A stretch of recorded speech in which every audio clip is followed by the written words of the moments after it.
GENG, Lucian, Annie, Nautilus. That's very much to be expected. The Lucian respect being shown towards Elk after his Game 4 performance against G2 definitely makes a lot of sense. But Azael, you were talking a lot about how you felt that Taliyah was a big problem pick. Yeah, I think Taliyah was such a problem because you're playing this dive comp, but there wasn't really able to be any follow-up. And we've seen this happen in a few different series. I think this happened in T1 JDG, where T1 did the double ADC comp, and then every time they would actually have the Nautilus hook in, Braum would just step forward and deny the follow-up. So teams are actually looking less to deny the gauge and more to deny the follow-up. And Taliyah was so effective at doing that. Vi ults in on the Zeri, and all of a sudden there's Unraveled Earth between the rest of the team and that Zeri. No one can ever actually follow through. So I do think it was really problematic.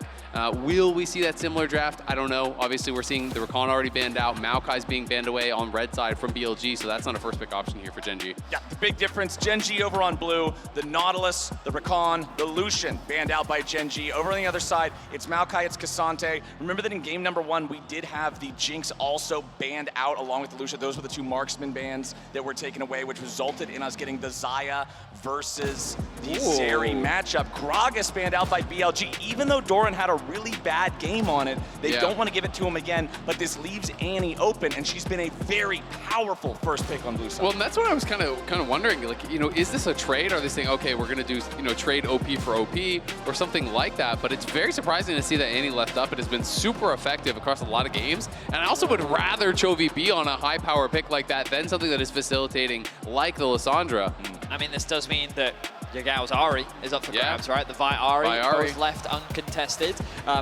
GENG, though, they're no strangers to the Wukong themselves, something that Peanut has played a lot at already this tournament, and very proficient on the champion. So GENG and BLG looking to have strong mid-jungles, and the Aphelios. So contrast to game 1, where BLG prioritized getting themselves a lot of comfort picks. Game 2, it's a lot more meta, and already you start to favor GENG's approach when it really feels like that the LCK was the defining factor when it came to establishing what are the strongest meta picks of this tournament. Yeah, absolutely. I mean, I do think GENG is going back towards a lot of comfort here, though. This is by far the most played champion this split, this entire season for Peanut. 22 Wukong games. He was almost a Wukong one-trick for a while there, it felt like, in the LCK.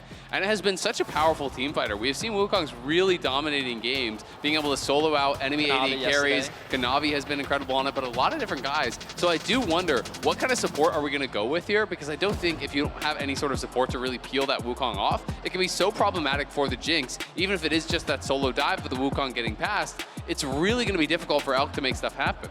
And with both teams having those mirrored roles drafted so far, with your marksmen, your junglers, your mid laners, it's supports and top lanes here in the second half of the draft that are going to be targeted. And the big thing I'm looking at here is with BLG over on red side this time around, Bin, that ferocious laning monster that you were talking about in game number 1, Isaac, does have the opportunity to go for last pick of the draft, final counter pick, and GENG, respecting that, take away that trademark Jax. Yeah, I mean, taking away the Jax, I do think Gragas often considered to be a good matchup in the Jax, but it just wasn't last game. Bin just played so damn well, created a big advantage, and was impactful in the team fights, which was not really what I was expecting. I did expect him to do well in the 1v1, but it's been really hard for Jaxes to transition that lead and take it into a 5v5 where they can be effective. So Thresh being banned out, Lulu being banned out, a couple of the pairings for that Aphelios. Obviously, they want this Aphelios vulnerable because you've drafted Vi and Ahri. You want to be able to get into that backline and really destroy these guys. I'm curious where we're going to see on go. Is he going to be drafting towards engage? Is it going to be something like the Braum that's more defensive?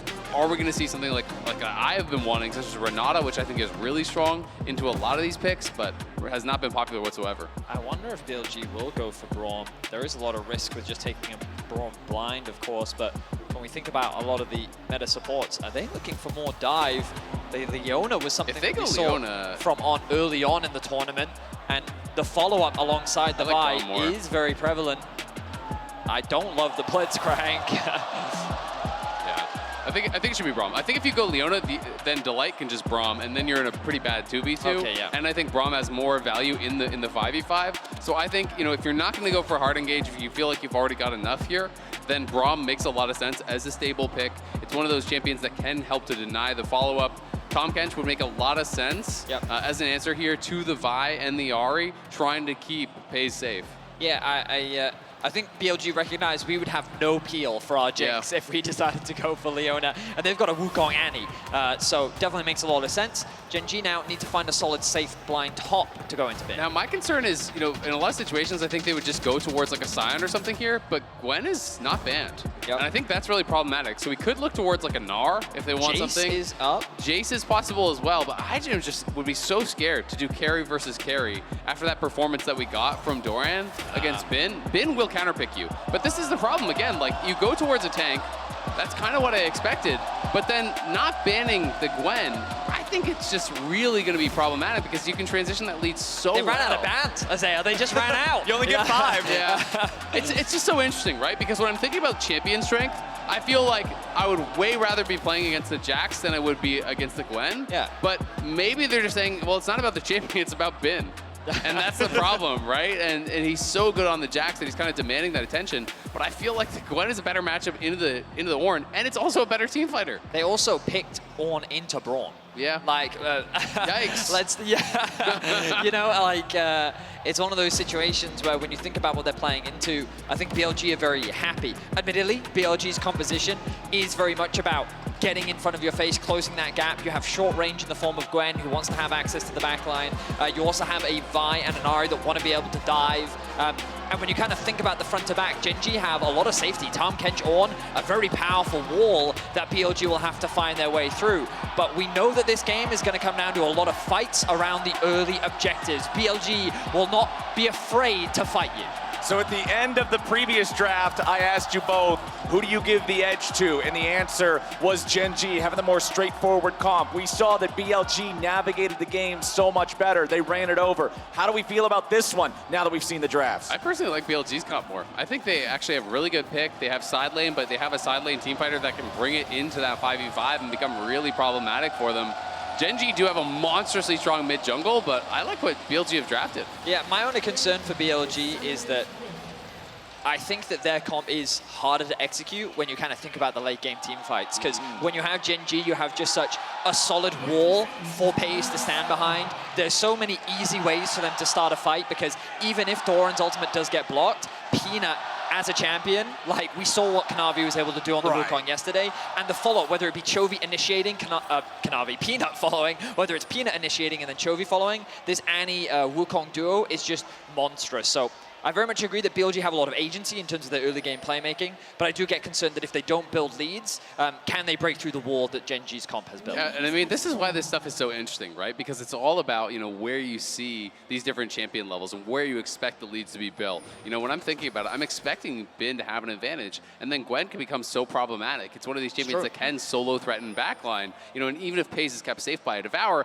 if Paze isn't free hitting, and on the other side Elk is, then things really become problematic. So it's going to be so much down to where can you create these leads, where can you build advantages, and then how well can you execute on those advantages come 5v5. And I want to talk about Elk a little bit here as we're starting things off and the minions are colliding, because at the beginning of the previous game, we were talking about how this is the guy that BLG want to invest in. This is the hyper carry. This is where the resources go, and that's why it meant so much that he got ahead early. And even later on in the game, we got to see him have one of those Jackie Love style moments where he flashes into the whole enemy team and drops his ulti, but he was prepared. He had the stopwatch that he just had bought immediately before, and it was just a bait. It sets it up. They're able to run him down. They immediately end the game. It feels like Elk is exactly where he needs to be mentally, recognizing his limits and pushing them just the right amount to make a highlight reel for his team instead of for GENG. He's a player that over time has steadily worked his way up the ranks, and obviously BLG, in terms of confidence coming into this tournament, many expected EDG to be the second seed representative or to be fighting alongside JDG. For BLG to kind of come out of nowhere and make the run that they did, like a lot of credit goes to multiple members on this team, but to see his growth and to see him performing on the international stage is definitely a sight to see. It's frustrating for the rest of the world that the LPL keep producing world-class AD carries, but for the LPL, their AD carries... You already have enough. Yeah. You really need another? Exactly. They're for sure a treat to watch.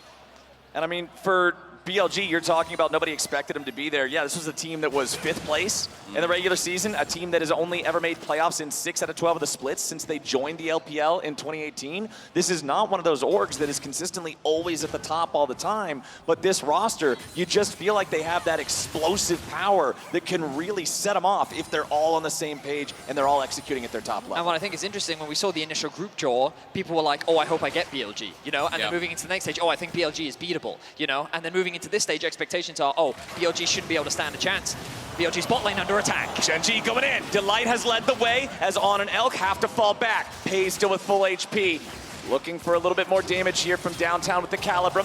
Nice stun back onto Elk as he and On are forced back. We get done singing the praises of BLG, but we got to remember who they're staring down across the rift, because GENG is a ferocious squad to have to fight. Shun coming in here looking for the dive onto Chovy. The charm flies out, but it missed. They get the damage anyway. The max range instant 1-2 proc on the Q as On has to try to get away from the tier 1 here in the bottom lane. Peanut looking to set up a dive, but Elk and On are already both out of danger. It's a 1-0 game for BLG. Yeah, they get the kill, but it's the inverse of last game where all of these minions are being denied. They're actually going to have to TP their mid laner down to catch this wave because it's too many minions to lose. That would be about 2-3 full waves that Elk would lose, so BLG are not willing to have that happen. Bin trading well on that top side. But yeah, I mean, it was Delight that started it all up. Bin. Oh, he flashed in! Bin puts him in the bin! Throws him away, doesn't even worry about it. That is the 1v1 top lane god. Doran overstepped after losing a trade. He goes back in, and Bin, we talked about last game how he will not hesitate. Once again, he does not hesitate to cut Doran to pieces. I mean, Doran was playing with fire there. When you see that the snip is fully stacked up and you are that low health, you cannot be in range of that guy. Bin goes for the Q flash, fully stacked on the Q, and just cuts him down. And he goes back to base with not only the solo kill, but double the CS that Doran had on his buy. You look at the buys, it's a Ruby Crystal versus a full leeching Leer. That's a 1,300 gold buy versus a 400 gold buy in a losing lane that you already got solo killed in. So it's not about to get better. And you think about the state of the map right now, GENG found a great 2v2 trade in the bot lane, which they then converted into a dive, and they zoned so much farm away from Elk. You can see in terms of the CS, he's been able to claw that back, and in terms of actual gold, that's been neutralized. They are even between the 280 carries. Meanwhile, Yagao finds himself with a 300 gold lead. The top lane finds himself with a 400 gold lead. BLG's solo laners off the back of an early gank from Jun has benefited BLG massively in the early game. Peanut already using the clone here to disengage from Yagao's charm. So Shun's able to further pressure into this enemy jungle, try to steal away this Raptor camp. You can see the small Raptors already being mopped up by Peanut. He's not willing to contest for the large one, but you can still get a good chunk of the camp just by taking all the small ones instead. Shun now needs to be mindful of Delight making the rotation up as Chovy drops the ulti here on Yagao. That bear is so obnoxious. Tibbers does so much damage if it sticks around. Meanwhile, 3v3 now here in the river. Peanut jumping in, looking to go after these guys. On trying to disengage. Shun and Yagao need to do the same. On is gonna drop. And it's Chovy getting the first kill of the game for GENG. Credit to Delight. He has been playing so aggressively on this Tahm Kench, setting up a lot for them on that bottom side. You know, gets the initial engagement, sets up that big trade on Elk, puts him down a little bit. Then making that roam up here, finds the play, slowing him down enough that they can chase down, get the kill, and now take the dragon as well. Props to GENG. I feel like after game 1, they weren't quite expecting the level of aggression that BLG showed, but game 2, they're matching it now. They know the dragon's up. They want to fight BLG over it. Chovy drops his whole combo onto Yagao, meaning that they can create a health advantage, and it forces BLG to split apart right from the get-go. And as you said, Azel, it's really Delight setting up that play initially. He found a great play in the bot lane 2 versus 2. He finds another here in the river, and GENG convert this into their first drake of the game. Yep, goes for the aggressive dive into the river, finds that flash Q at the end as well to slow down From one more time. Really nicely done. And it does give a kill over to Chovy. And you were talking about it earlier before that we're so rudely interrupted by that play. And he, just kind of drops Tibbers on cooldown in lane, right? And that is kind of how you just play out this lane, is that you can always get a really effective trade and then just utilize the Tibbers both to push out the wave and to harass your opponent. It's also really effective with first strike because you can get so much burst damage out that you kind of just end up farming gold with it. Yeah, what's interesting for Chovy is that even though he did die earlier, thanks to the kill that he got back, he was even ahead of CS in the matchup against Yagao, and he finds himself with about 100 to 200 gold lead. So he's already getting decent advantages off the back of this first strike, 100 gold benefiting from the rune. So GENG, again, kind of matching this early aggression. The goal difference right now largely exists because of Bin and Jun finding those early kills. Yeah, and because you have that massive top gap, you're not really going to be able to contest here at the Herald. So it's just going to be a freebie for BLG up on this top side. GENG will not even look to match. You can see that BLG did walk their bot lane up, but they're going to get back towards bot to catch everything except maybe they'll lose 1 or 2 minions. Maybe 1 melee minion, I think, is all they lost. So really well timed on the roam. They will lose a plate to Pace, who does have that white gun out to be able to kind of chunk through this pretty quickly. But still, well worth the move from BLG. And one of the biggest differences this game is the status of Pays. I talked in game number 1 about how GENG loses games, and it generally requires Pays to be set behind just because of how important this guy is to that GENG war machine. This time around, he's feeling great. He's up 11 CS. He's the one who's already taken off 2.5 plates from the turret in his lane, and on a champion like Aphelios, we know he'll be able to carry fights. Well, and that's why I thought that dive was so problematic in the last game. To me, that kind of really was the turning point that put Elk into the lead, and he never let hold of that lead. This time around, GENG made sure that they were going to put pressure down on that bot side, that they were going to focus on keeping Pace safe and getting him ahead. They have accomplished that, though it is a very slight lead, so we'll see if he's going to be able to make good on it. Looking for a play top. All right. Bin could be in some trouble here, trying to fight it off in a 1v2, but so much burst from Peanut and from Doran. I don't know what the flash was for. Terrible flash. Bin just ends up wasting the summoner spell, still gives away the death, and it's GENG feeling good topside. Yeah, nicely done. Peanut just coming up with the lane gank. Again, Tibbers off cooldown. Tibbers dropped on Yagao, chunked down about 30-40% HP, and he's going to have to go back to base. So that is that frustration of dealing with Annie, and this is why we so frequently see it banned on the red side. It is really difficult to deal with, but I was expecting if Bin's going to flash at all, you need to try to flash the Ornn ulti. If he actually dodges the Ornn ulti there, he could potentially use the needles to actually just slow down Peanut and try to kite back, try to survive that way. But as soon as you get hit by all the CC, using the flash at 5% HP is definitely not it. Now trying to charm Tibbers underneath the turret, do a little bit more damage to it, get it off. It is worth quite a bit of gold, actually, if you kill it. Yeah, so it's worth trying. Just super annoying, so it's definitely worth killing. You'll notice here from Doran, he's going to throw out the Q into E to try and get that initial knockup, but it also helps him close the gap to guarantee that the Ornn ultimate connects. Then the Peanut just holds onto his ult, uses the W to then close the gap and throw out the ultimate again, gets a quick kill. And it's a much needed kill as well, because really the gold disparities are being built from Jun and Bin. It's these two where they're finding a bit of advantages. You can see it in the farm, you can see it in the early kills. So Peanut being able to alleviate some of that pressure definitely helps GENG as they transition from this early game to mid. Absolutely. And Doran did see Jun walking into the brush, so now it's just time to see if he can win Best Actor and waste a little bit of time, pretend that he doesn't know that he's there, stay close enough to keep him interested, but not so close that you could die. You have to say, though, the timing on the gank was really, really good. You know, Bin used the skip and slash forward, and as soon as he uses that, they immediately go. You know, you called it out, but Doran actually using that E to stay inside that immunity zone so we can make sure that the Ornn ulti does connect. Like, it was pretty much perfectly played from the GENG side and really well timed. So credit to them. Bin was definitely feeling safe in that 1v1 with the gold lead he had. And now we've got GENG looking for a play here underneath the bottom lane tier 1 turret. Peanut and Chovy both showing up. Chovy does have that Tibbers available, ready yet again, but they are not going to overcommit to this dive. Pays looking to potentially just grab the last bit of this third plate. The Infernum makes it very easy to shove up that wave, melts it before his minions even take any damage from theirs. There it is, 3 plates for Pays. So the beauty of that play was that they didn't even have a stacked wave. It was just that because they saw Jun top, they said, hey Chovy, come with me. And so Peanut and Chovy just showed themselves. And they didn't need the proper setup because they know that they had a numbers advantage given that Jun was on the top side of the map. Now that they have this presence, now they have this push, they've rotated over to the Dragon.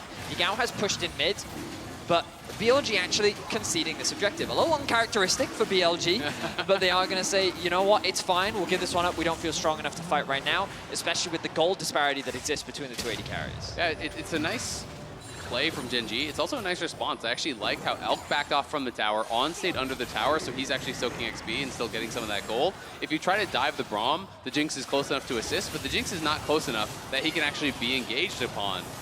So really well played. And oh, the Herald's actually aggroing Tibbers and chasing. I've never seen that before. Yeah, that was wonky. Interesting. Shelly just full chased that thing, almost actually died before charging. That would have been really problematic. That would have been a very clean interaction if it did succeed all the way. And even if it doesn't work out, I mean, obviously the Herald still got the charge. Yeah. You're still chunking down your opponent the exact same way that you were talking about. Chovy's been wanting to do the entire lane. That was a full HP Ahri for Yagao, knocked down to about 1/3 from just the Tibbers and follow-up basic spells combo. The Annie is so difficult to deal with. Again, just surprised that it made it through the bans. Yeah, I mean, it's 250 gold earned from first strike, right? You know, it's almost a kill just from kind of farming gold. Every time Tibbers is up, you walk forward, you drop it, you proc the first strike, you use your full combo.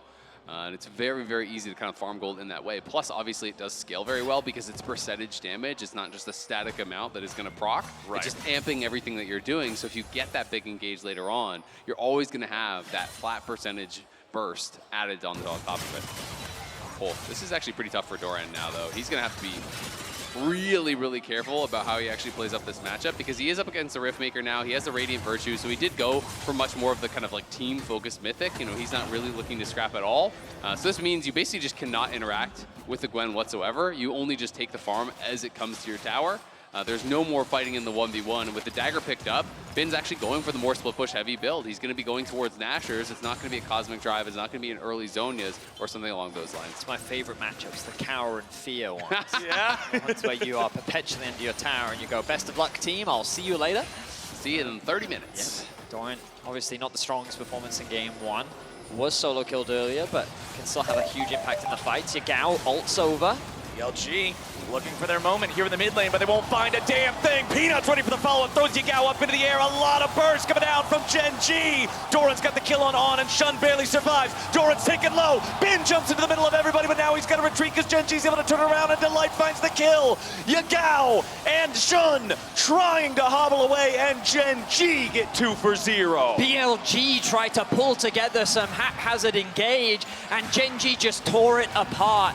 Yagao couldn't connect the charm, On couldn't connect the ultimate, and we talked about Doran's impact in these fights while his Ornn was very present. The two-man knockup, the engage from afar, GENG win out on the fight. Yeah, it was really kind of haphazard. It was not very organized there from BLG. You know, they're sending that Ahri out with the ulti very early, trying to find a pick here. Yagao trying to set it up, but you always want to lead with the Vi, and that's the whole point of this combo, is that the Vi guarantees that everything lands from the Ahri. You go in with the Vi ult first, then the Charm is guaranteed, then the Everfrost is layered after that, and that is really the core of that duo. But when you send it here and you miss everything, it's going to be incredibly difficult. Bin got some really good ulti procs here off, was shredding through a lot of people, forcing out the stopwatch even from Chovy, but there's just no follow-up damage left. I will say, had Chovy not stopwatched that, it may have given Elk the passive proc, and then that could have been a very different fight, but huge props to Chovy as well. He landed a massive stun in the middle of that, which really set up Doran to then get the follow-up CC. So much damage and stacking crowd control available on GENG's side, and this is what we were talking about when we came into the game about these drafts. BLG, while they do have a lot of agency, if they can't find that initial pick, you can see how in terms of the front to the back, it's a lot harder for them to just execute. Because the moment that the Wukong comes in with the amount of chaos that he provides, with the Annie ultimate providing so much CC as well, it becomes a lot harder to actually catch Pays out, which means that BLG can really struggle if the fight goes on for too long. I mean, it's interesting because we kind of got glimpses of both sides, right? You know, that's true. To see how Bin was really able to wreak havoc in that backline, even just on one item. He got a lot of people very, very low, and if that engage is nailed, and all of a sudden Pays is a lot lower, well, the fight can look very different. Or if he's even in the fight earlier, right? Because he came into the fight quite late. Yep. So as we mentioned, it was a bit of a haphazard engage from BLG. If they can clean that up, this could very well be a different fight. Well, we've got a pretty close game state now. The gold nearly tied, dead even, and it is 20 seconds until the next Drake spawns. Remember, the first two have gone the way of GENG. If they get this third one, it'll put them on Soul Point, which could be a serious problem for BLG going forwards. Pays sidestepping away there. Delight getting to him there with the Abyssal Dive just to make sure in case they tried to make a move, he was there with the Devour to get his AD carry away to safety. But it looks like it's BLG with control over this bot side river, control over the Drake pit, and the opportunity to stop this stack. But GENG's not just going to let him do it. They're teleporting in Doran. Here on the Ornn, they've got the Herald summoned up mid. They're going to use that to just apply pressure in the mid lane instead. The Drake is secured by BLG, so now GENG, they didn't want to overcommit, just jump into a fight they weren't ready to take. Instead, they're going to at least trade objectives, grab this tier 1 turret here with a Demolish proc from Doran, and see if they can get this Herald a second charge. BLG trying to stop it. Herald smoked before it can connect. Yeah, nicely done there. And surprisingly enough, that's first power, right? 17.5 minutes in, so it's more gold than you would normally get on those kind of trades. So GENG getting paid off that. But it's an important dragon for BLG to take away. You can't be giving over that third dragon this early on, especially Ocean Soul with a team that has a lot of frontline. It is so problematic. So Bin is on the flank potentially here. Shun is coming back over. GENG trying to force, could be overextending. Yeah, BLG want to set up some sort of an angle here for Bin, but it's a little bit too risky. You can see Yagao still all the way down in that bot side river, trying to come up and complete the pincer attack as well, but just was not able to get there in time. Yeah, Yagao did try. The vision was a little bit too awkward, and BLG didn't like the position, so they decided not to overcommit. But I will say, this game overall a lot slower than what we saw in game 1. It's significantly less fighting, and I think the GENG feel a lot more comfortable in that environment. Their real strength is about how they play the map, their lane assignments. Chovy wasn't prepared for this. Chovy in some trouble as Shun initiates. There's the 1-2 punch of Vi and one of her lane mates. Line them up, knock them down. Ulti into the follow-up from the Gwen means that Bin and Shun can get that kill for free, and they'll take the tier 1 turret on top. Yeah, really nicely done. They know that he doesn't have stopwatch because he actually spent it in that mid lane fight. So even though he has flash, there's no sense in using it. He was always going to go down. Getting the tower off that plate as well is great. Doran potentially could knock down a turret of his own here. Yagao's heading down, but not going to be there in time. So GENG will answer the towers. The gold very, very close in this one. You know, it's a much closer contest. It's really all going to come down to the execution. And given the pace of the game, it really does feel like it's just going to be about dragon fights. It's just going to be about setting up those objectives. That's why it does extra damage when you do it like that. It's a warm-up, you know? Yeah, he's winding up. Yeah. I think it's also really just an important mental game, you know? You've got to be having fun when you're mental playing advantage secured. Yeah, and he made sure that that entire wave died to the tower before he destroyed it. So we kind of look at the map state in its entirety. Vision, overall, well, relatively even across both sides. There are a couple of deep wards here you can see setting up for the Drake, which is still spawning from quite a ways away. Ideally, both teams are looking for these kind of outer towers, so if you are BLG, ideally you'd be looking to try and secure this bot tower, which means that you'd want to try and invest your vision towards the bot side and then look to secure it, and then the cross map on top. But right now it just feels like that both teams are just catching waves, looking to farm, and perhaps they don't want to take that gamble. Instead, they're just going to wait for this next dragon in 2 minutes. Yeah, I mean, I think one of the difficulties right now for GENG is that you have no one that can actually really answer in a 1v1 against Bin. True. So Bin is just going to be pushing out side waves, then collapsing to the team, and always trying to use that tempo, right? Because they have Chovy now answering in a side wave, so now they know they have an extra member around here. So BLG can step forward, try to clear out vision, try to push out mid, try to gain some small advantages there before Bin heads back out towards top. Man, what a close series between these two so far. Well, not quite the series, but at least this second game here. 21 minutes in, there's still only about 1,000 gold apart. 2 Drakes to 1, 2 turrets to 1. BLG not having that same sort of dominance that we saw in the first game. GENG seems to be much more on top of things, much more in control after not letting things snowball away early on. And those second item completions that you see on your screen right there, the Zonias for Chovy, the Infinity Edge there for Pays. These could be critical in the upcoming fight. Locket also just purchased by Delight, so a lot of big completions now coming through. Elk is doing what is a very common build, where you go Kraken into Zeal, then you go IE, just to have that additional attack speed, but it does delay your second item power spike quite a lot, so Elk definitely a lot weaker than Pays right now. And you can see Elk just actually losing out on the trade against Pays there in the 1v1 in mid, even though Elk was the one with his support nearby.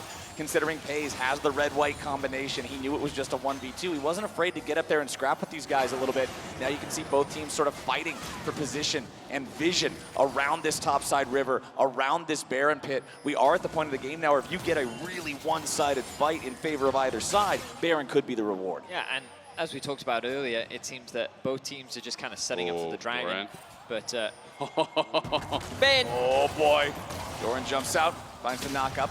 Then just goes back up the wall. He's fine. That got a TP response, though. They were actually clearly very concerned that the collapse was coming through, so Yagao insta-TP'd as soon as they saw that engage coming through. They're saying Doran's not going to be going by himself in that spot. And now we have a follow-up TP as Chovy joins up with the rest of his squad here in the middle of the map. 4 seconds until that Drake spawns. I'm also really interested to see how effective of an exhaust On can get. Delight did take Ignite, which is obviously better for lane, but exhaust scales much better. You know, against someone like Peanut or Chovy, if you can actually get that exhaust out before you can drop Tibbers, it is massive. And likewise with Peanut, it's going to be providing that relief for Elk in this team fight. You can see Yagao also just spellbooked over to exhaust. So they have double exhaust for this fight, which is actually a really big spike for this one team fight.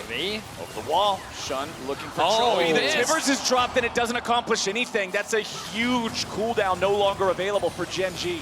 Wow, bit of a misstep there from Chovy. He thought that Jun was going to commit to that play. Yagao with the ultimate and positioning meant that it was very realistic, but he ended up getting baited. And his Tibbers now gone. Chovy will, of course, still be able to... Oh, the charm. Nice little bit of damage coming out from BLG. Also remember, Yagao has Banshee's Veil and a stopwatch in inventory. So the Ahri has some get-out-of-jail-free cards. Tibbers now smote away by Shun. Make sure that they aren't going to be dealing with that extra ambient damage of the burn from the bear. Gen.G have lost mid lane prio though, and they can't really just walk through them, so they're going to lose their mid lane tier 1 for free, and they're still going to have to answer, or BLG could go for a tier 2. So now BLG get to enter into the river. Braum can just hop over the wall if he's in trouble, so not really threatened here. BLG maneuvering this very, very well. Should be able to grab Scuttle, which is also really nice to have the additional move speed around these fights.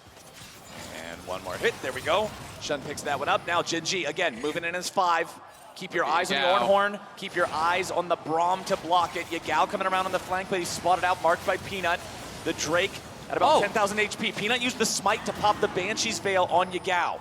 It's fine. He has a second charge. Yeah, it should be fine if we back up. I was very concerned initially there, but it's okay. Dragon gets to 4K. They're going in. Chovy wants to lead the way. The Drake is down to 3,000 as Chovy goes into the zone, used to protect himself for a little bit, and Tibbers is dropped once more. Now it's taken out, but Yagao is down. Pays grabs the kill, and Gen.G have already run the fight. Peanut's gonna chase down Elk, and the Jinx has no way home. Delight jumps over the wall with the Abyssal Dive, and on to the next target.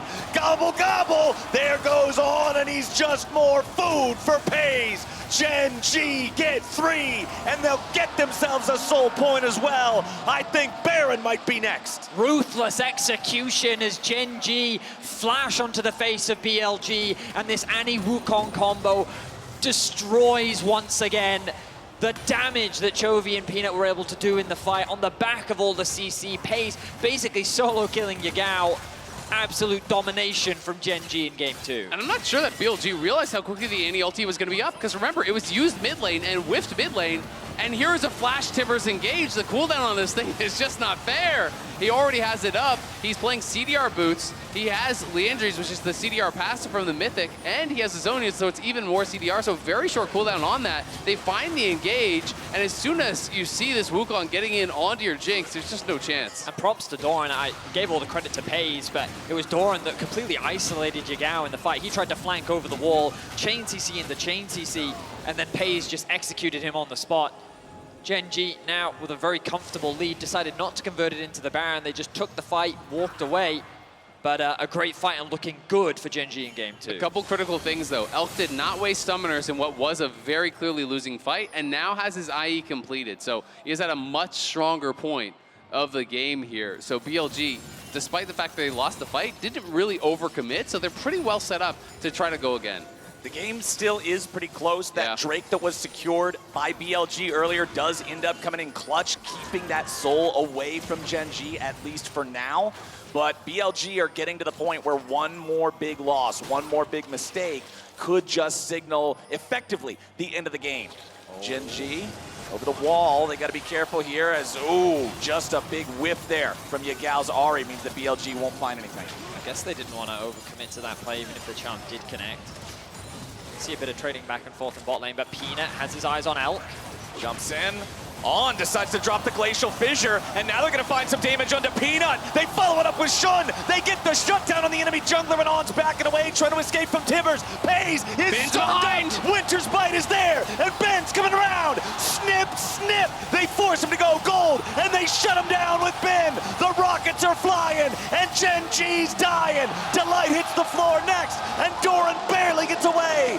BLG BLG pull the trigger, and it strikes true. 3-0 for the LPL team. BLG held on to their summoners in the previous losing fight, and as Peanut goes in for a chunk, On sees the opportunity to turn. He used the clone for the engage, so he didn't have it to get out. He hits the Q, he hits the ulti. They know they can proc the Brawn passive, so in goes Shun. They full commit to the fight. Both top laners TP in, and it's been on the side, stacks up the Q on a ward and is able to find the angle here. And this is what I'm talking about. He had already used the clone for the engage. You have to respect the turn there, and it is beautiful from On and L. I said it in game one and I'll say it again. You dare BLG to fight and they will play that game. The Brawn passive CC onto Pays was spectacular. He's forced to flash away to safety, but that just means that it's easy for Bin to execute him on the back line. And it's just these little things, but it's beautiful from Bin. He TP's in full stacks on that pink ward. So his first EQ forces out the stopwatch. He still has the charge of the ulti right after to finish off Pays. Immediately after that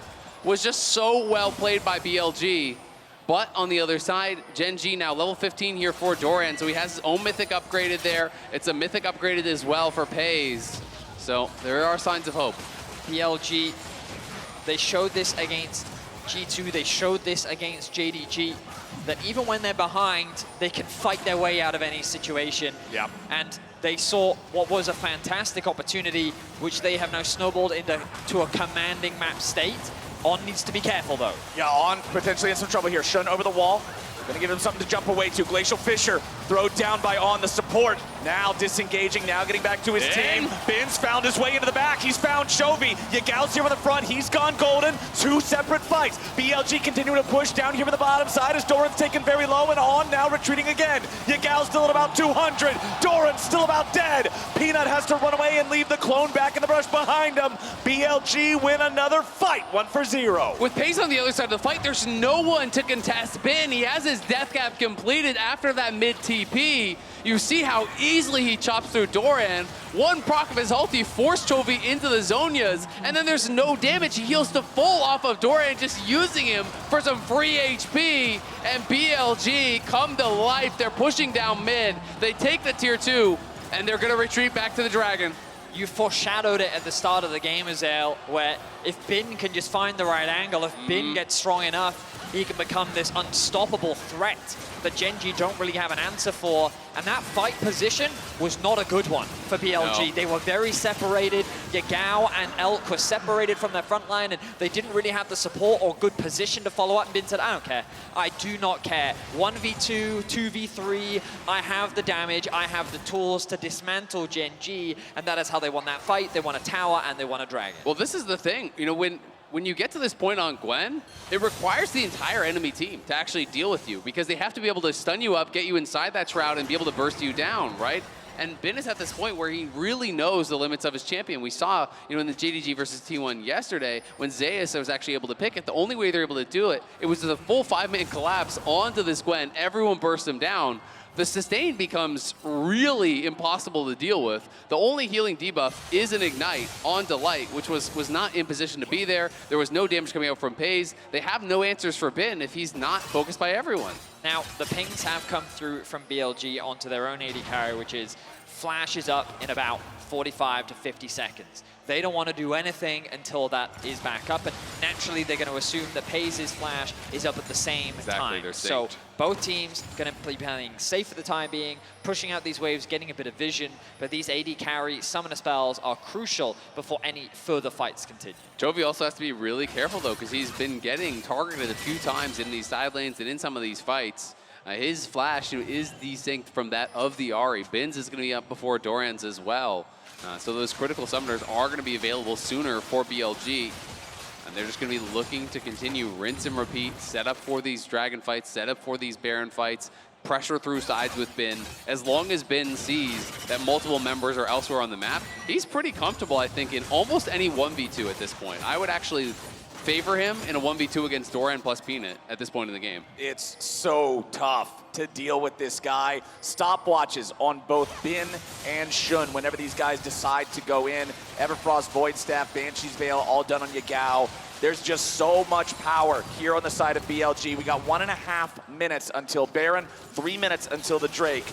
GENG had so much control for so long, but then it was that mid lane fight that got BLG Baron. It was after GENG had just won a pretty decided victory themselves, but you guys properly pointed out the saving of summoner spells, the fact that they recognized they could keep those resources and turn it around later. Now GENG still has quite a few ways that they can slam a fight. When you look at Pays, you see the Hexdrinker with the Bloodthirster, Infinity Edge, Gale Force, evolved Mythic thanks to Doran's Ornn.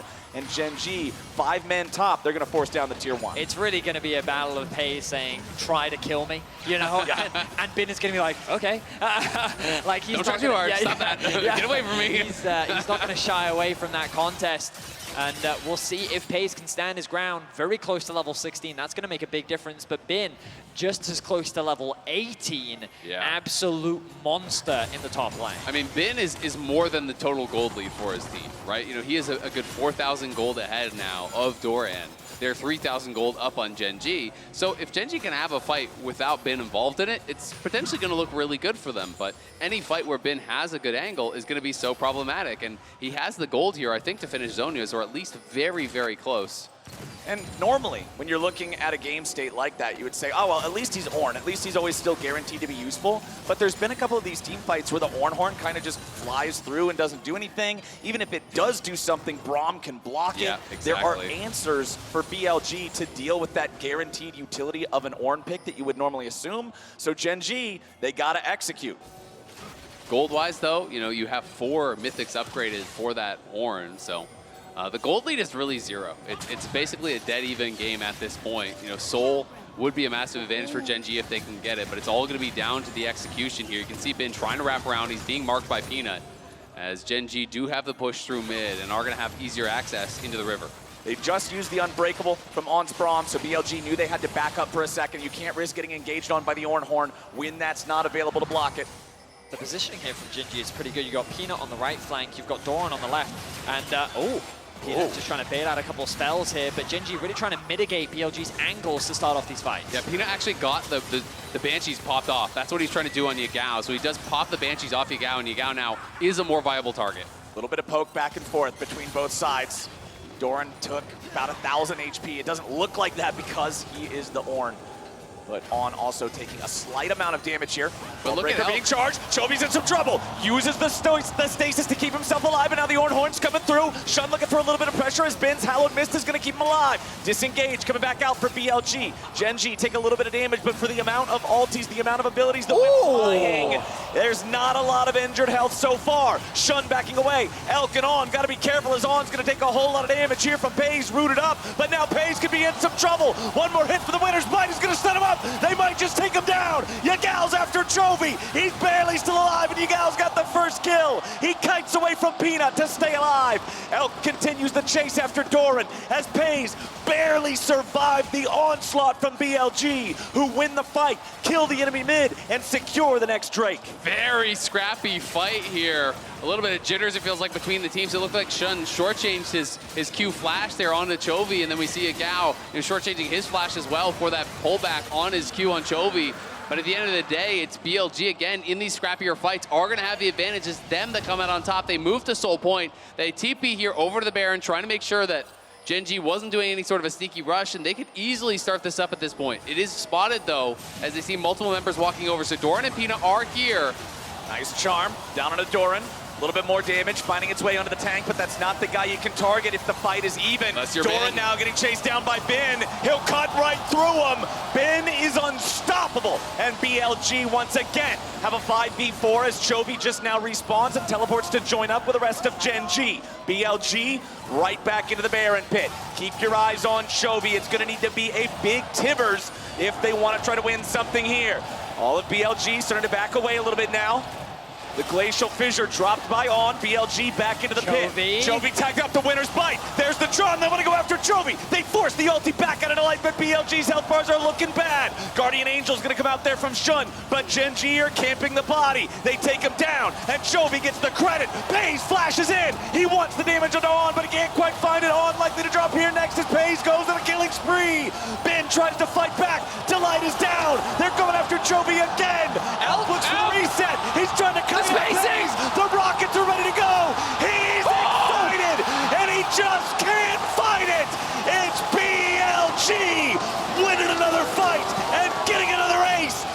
quadra kill for Elk. Elk gets excited and spaces GenG perfectly with the rockets. No chance for Pace to turn around. That was perfectly played by the BLG bot laner. Wow, BLG demonstrating how strong the LPL is when it comes to team fighting. Doran sidestepping Bin. He just performed a magic trick as he disappears, walks away with the tower and daylight robbery. But let's look back at this fight. This was so dicey. I thought BLG were going to lose this fight. Look at how low Bin is at the start of the fight. On is completely out of mana. He can't even use a spell on the Braum.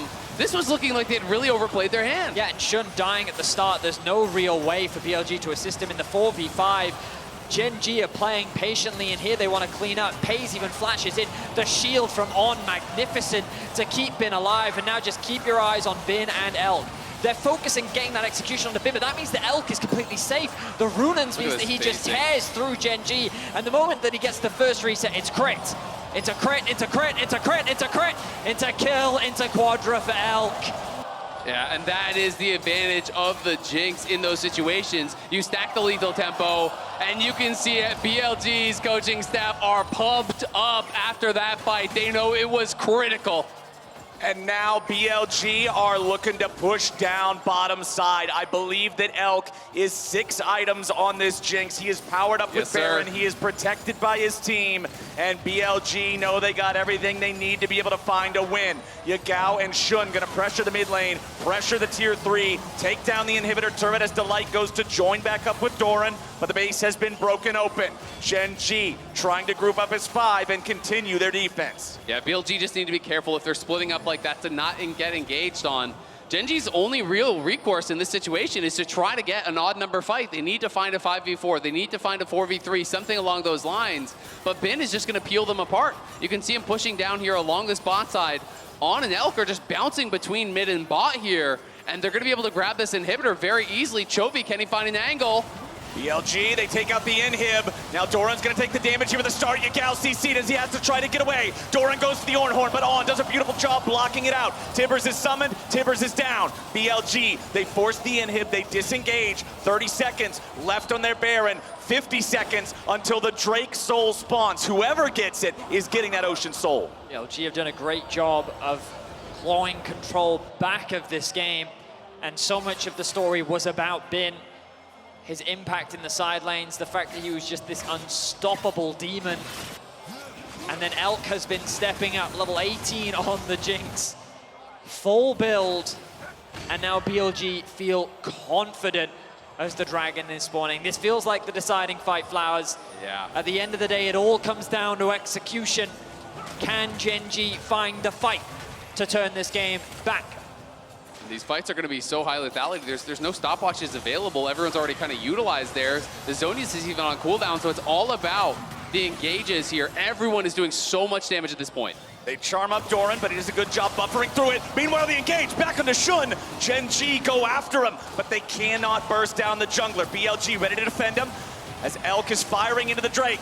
BLG have started up the objective. Now Yagao off to the side, has to be careful. Peanut wants to contest it. Make it a 50-50 here for the Drake. He looks to go into the pit. It's going to be secured by the side of BLG. As Bin and Yagao look to keep everybody else occupied. Elk grabs a kill. They trade one back for support for jungler. But now GenG's going to go on the run. Elk is unstoppable. GenG are gone. A triple for the Jinx. Elk runs them over. And BLG are going to bring it home. Pray all you want to the Church of Chovy. Nothing will stand in the way of BLG tearing GenG apart and going to match point in this best of 5. It was such a close game for so long. GenG had an edge for so long, but the edge is blunted as BLG move on to match point. Bin has been the difference, it feels like, for me in this series. That Gwen was unassailable in the late game fights. You see Doran was trying to mark him at the beginning of that fight. Bin didn't even commit his ulti, chunked him down 60-70% of his HP in about 2-3 seconds. cut through him like Swiss cheese. Then, as GENG are retreating up in that tight corridor, he finds the angle for an ulti across multiple members. The snip across multiple members instantly deletes FaZe. No one can get to Elk because Bin is such a problem. He is just not being able to be answered. It feels like that there were just too many threats that GENG just couldn't solve, you know? And that final fight, it looked good initially for FaZe, getting that 1 kill onto the Braum. You think, oh, you get him back behind the wall, and he can just start to dish out the damage. But you saw how Bin just cut through that wall like paper, you know? There was nothing that stood in his way, and that choke point, as Azael was saying, just made it easier for Bin to do so much destruction, defying all expectations. What looked like a fantastic early game for GENG. They are being routed in the team fights, and BLG look fantastic. You want to win, you got to deal with Bin. Yep. GENG